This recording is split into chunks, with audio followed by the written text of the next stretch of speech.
Коммуникативное лидерство Абхазия. Так назывался трехдневный семинар, организованный на базе мастерского управления «Сенеж» в Москве администрацией президента Республики Абхазия совместно с Российским продюсерским центром «Интеграция».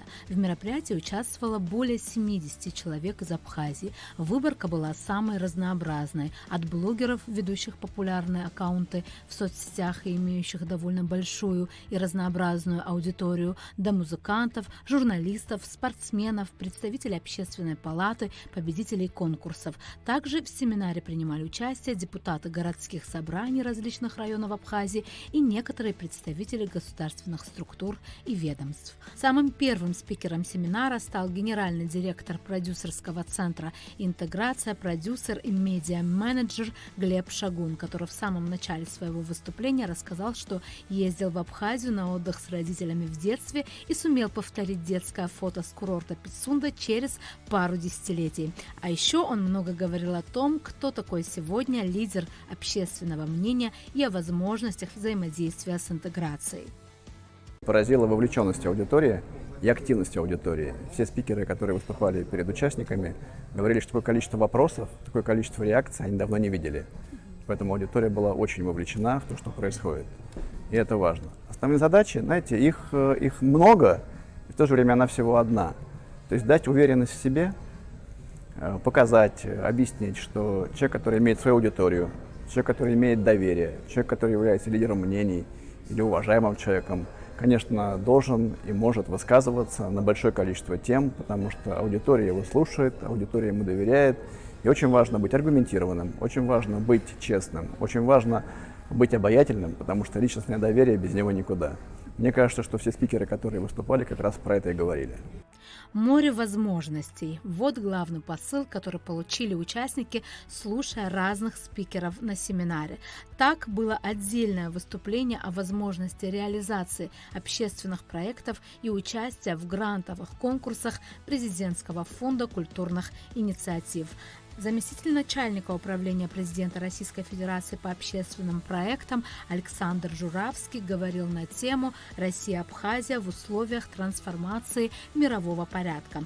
Мы не должны быть равнодушными, мы должны высказывать свою точку зрения по проблемам, которые волнуют нашу страну.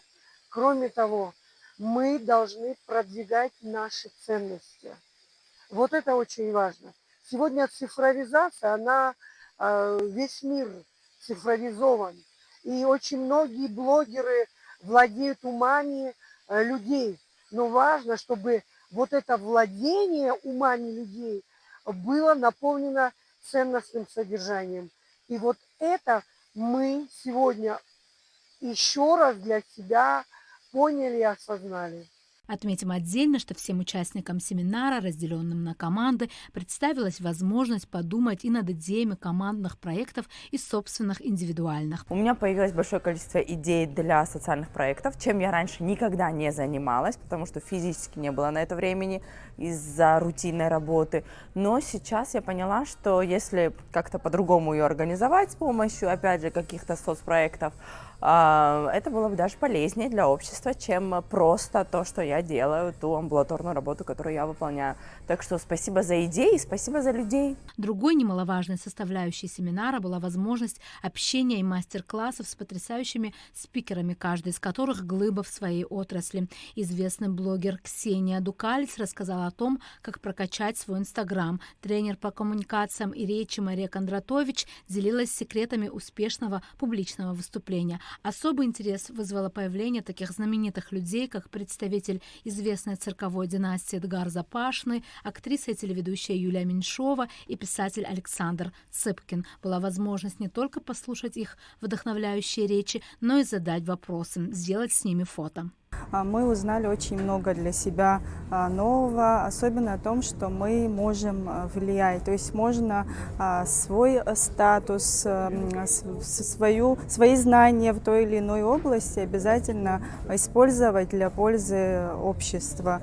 Очень понравилась программа, организация мероприятия, понравились спикеры, которые являются, безусловно, экспертами в своей области. Узнали очень много для себя нового и понравилась организация самой программы, что это была не просто лекция, была возможность задавать вопросы тем спикерам, которые интересны, была возможность обратной связи, было практических занятий очень много. Именно в таком формате, когда человек сам практически участвует в деятельности, знания остаются. Одной из самых ярких частей семинара стал мастер-класс от известных телеведущих Алексея Тимофеева и Петра Лидова под названием «Боевая тренировка. Интервью в условиях провокации». Как отмечали организаторы мероприятия, сделать этот самый первый семинар на высоком уровне уже было довольно сложной задачей, но видя отклик и отдачу участников, они не исключают, что повторение вполне возможно. Мне сложно выделить что-то одно,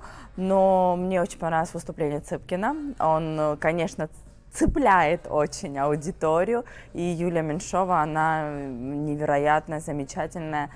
Не ожидала, что у меня окажется такая возможность побыть с ней в одном пространстве. Это было просто здорово. А все остальное, конечно же, огромное количество зданий, которые можно было получить за такой короткий промежуток времени. Это очень круто. Спасибо большое за это организаторам. Ну и, конечно, все 3 дня в Сенеже стали отличной возможностью для участников семинара, которые, возможно, ни при каких других обстоятельствах не собрались бы в таком составе, обменяться контактами, обсудить какие-то важные вопросы из смежных областей деятельности, придумать идеи для сотрудничества, да и просто узнать друг друга. Ведь, как известно, один в поле не воин. Чтобы достичь чего-то значимого, нужно научиться быть командным игроком. Арифа Кабба, Владимир Квачахия, специально для абхазского телевидения из Сенежа.